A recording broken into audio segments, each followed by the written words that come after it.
right, hey, we're here to do another review episode. I'm here with Brown Alex, who's done a couple with us before, and we've got a new guy here today, Chris Wysocki, who is visiting us from Utah. He's come 3/4 away across the country just to hang out with us. So this is an honor to be doing a review with both these guys. We're going to be doing a review on Hulk 340. It's a big issue, but if you remember back in episode number 20, Alex bought the number 340 off the wall, and he wanted to, and he went and got it slabbed. There was a lot of controversy because a lot of people wanted to buy that book, and he got it first. So what we're going to do today is we're going to review this book. We're going to crack it out of the slab, and we are going to review the book.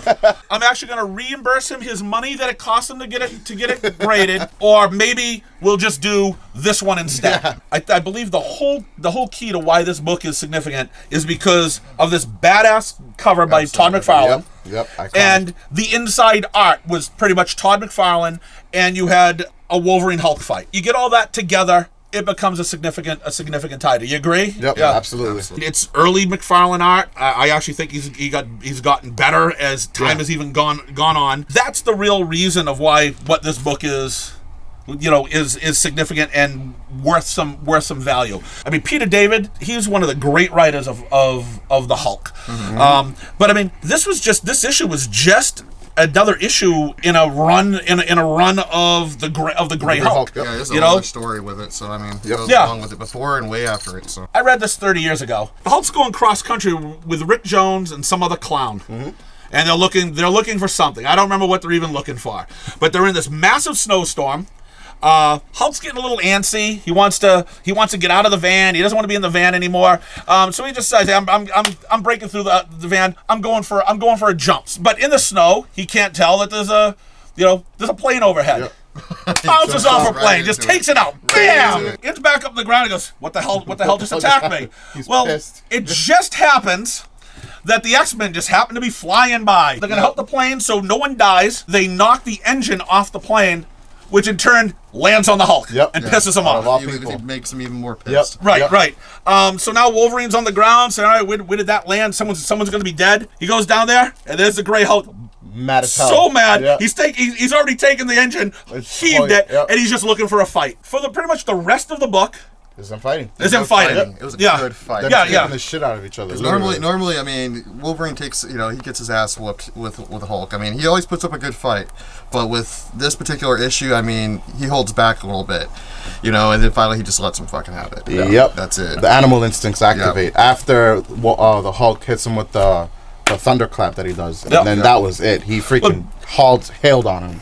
At this time, too, what was going on in the X-Men is Storm's missing. She was the leader at the time. So Wolverine's now the leader of the X-Men. Mm-hmm. He doesn't want to fight. He doesn't want to hurt people. So he actually tries to calm the Hulk down a little.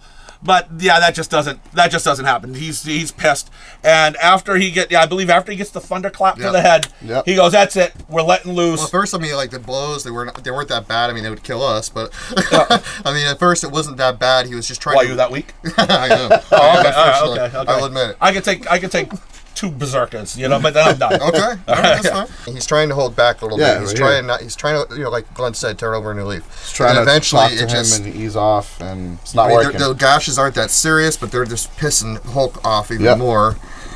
And then finally, he just has enough. The Hulk is just getting angry. He's trying still not to fight. I don't want to fight you. Which is something that's not Wolverine. That's typically not him, but he's in that leadership role, and he's trying to be, And this is the slap right there. Yep. Boom. Yep. Animal instinct activated. You're gonna get your ass whooped. He freaking puts his claws onto his stomach. It was just insane. And the Hulk is trying to fight him off, but Wolverine is tactical. I mean, this right here. This is awesome. He's just fuck this. I'm gonna kill him. I love it. I'm telling you, this artwork is Berserker Rage. Fantastic. Yep. No, it was awesome too because like, if you look at his strikes, they're just tactical. I mean, he knows what he's doing. And what actually helps Wolverine too at this time too, you got to remember when the Hulk was gray, he wasn't the green Hulk, obviously. Yep. He was weaker. Yep. He was smarter, but he was actually weaker. Yep. So I mean that actually helped give Wolverine a slight advantage. I mean, I think still in the end the Hulk would beat Wolverine. Gray Hulk, Green Hulk. Blue Hulk or whatever Hulk you want will in the end will beat Wolverine. Unless Wolverine was wrapped up in a symbiote, then it might be different. Maybe. Yeah. Hey, remember Ultimate Wolverine? Everybody had him. Remember the Ultimate Wolverine? He actually ripped the Wolverine in half and just threw him across the country. Yeah, so his body's and he's just trying to crawl to find the rest of his body. You know, you could tell this is 80s, early 90s. Yeah. I mean, the style, the style, yeah, right. The style of this was totally different than the style that they would do now. I like the way the way he drew the Hulk. Yeah. You know, I mean, some of this was kind of nondescript, but a lot of your early, some of your 80s books, it just had the same, especially the Marvel, it had the same style, it had the same type style, so there was a lot of nondescript to it. The way he drew the Hulk was it's phenomenal. I like the flat head, the flat top. It was almost give it like a Frankenstein. And you had to remember, Hulk could only come out at night at this time too. Yeah. So what's actually helped too is the fact that there's no sun. This snow thing, the snowstorm going on. He's not turning back. And everyone, Rick Jones, and like I said, I don't remember the clown. I don't remember the clown that was with them.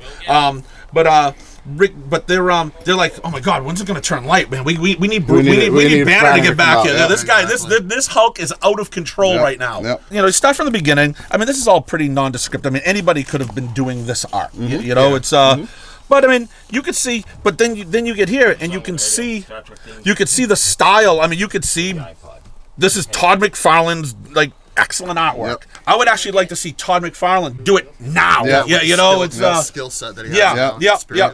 I think it would look so much amazing. better. Yeah, definitely.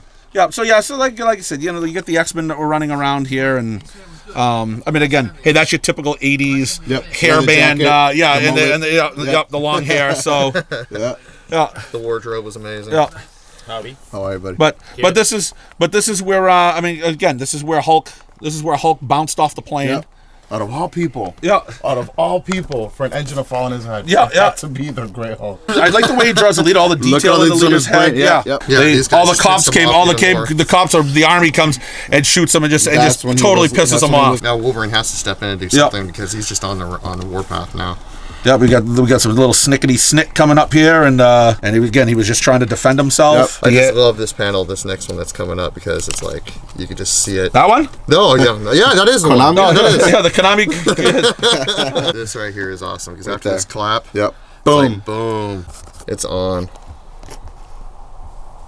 It's just enough setup to get it started, and then it was just action all the way through the end. It was a really good fight. Yeah. They're still going at it. Then he just lets the where was it? Yep, they're still fighting, and then Rick Jones shows up. Again, like I said, I don't know the other clown that he was with. This guy here, some guy with a big gun. But he says, "All right, you had enough," and he shoots him. He shoots him with that gun. Yep.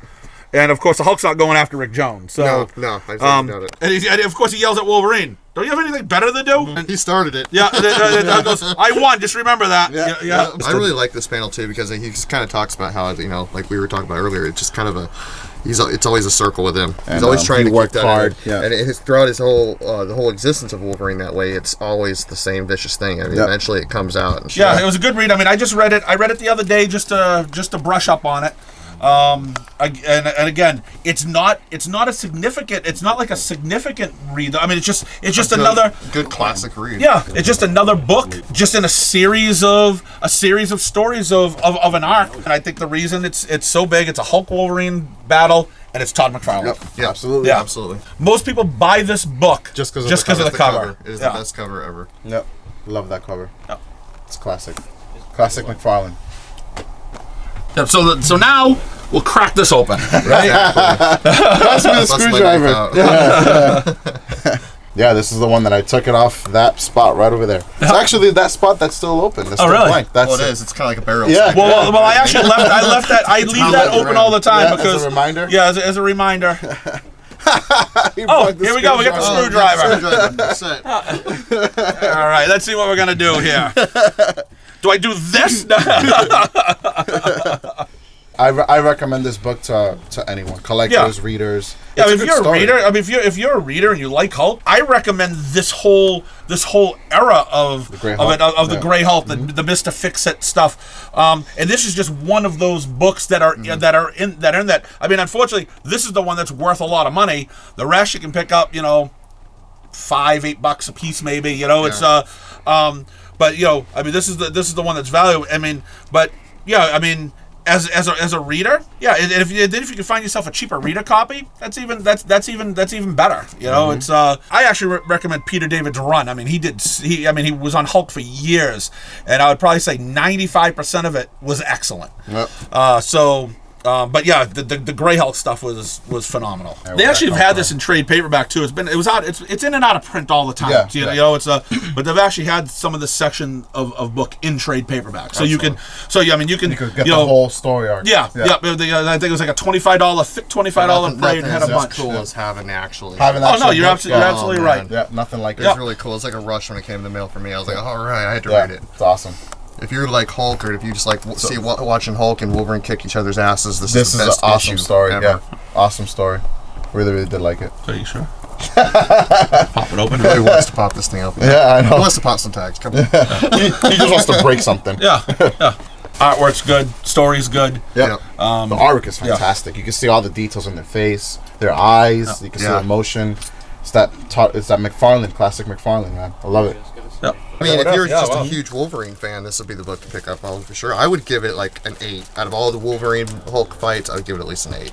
At least. Same here. Solid 8. Yep. I'm with them.